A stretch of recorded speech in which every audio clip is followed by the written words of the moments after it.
Well, hello, friends. Today we'll be going over the United States versus China. First, we'll start off with the social and business cultural differences.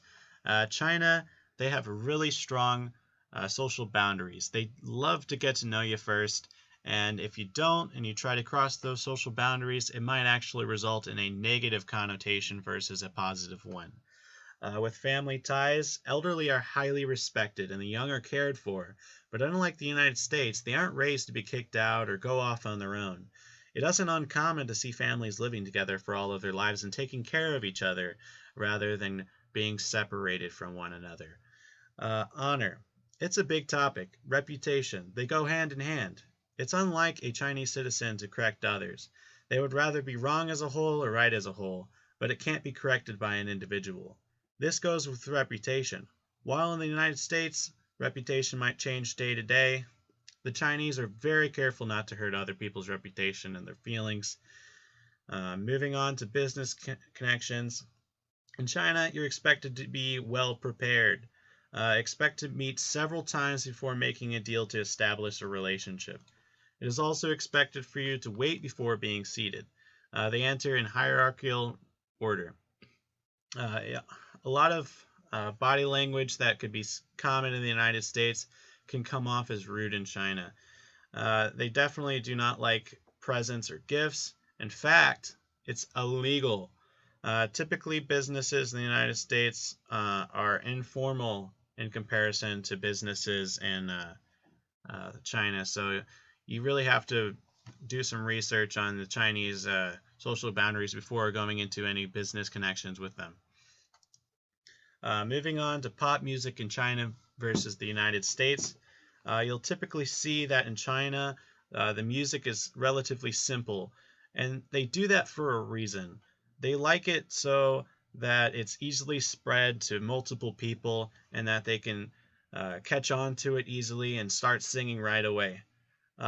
You'll typically see in the United States that it's relatively complex. They'll change keys all the time.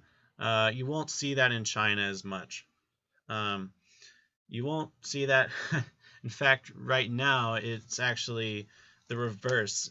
United States is actually becoming more simple, and in reverse, China is actually almost copying the United States with techno music, all sorts of additions to their pop music. Moving on to school systems. The first interesting differences in China is that they require only 9 years of education.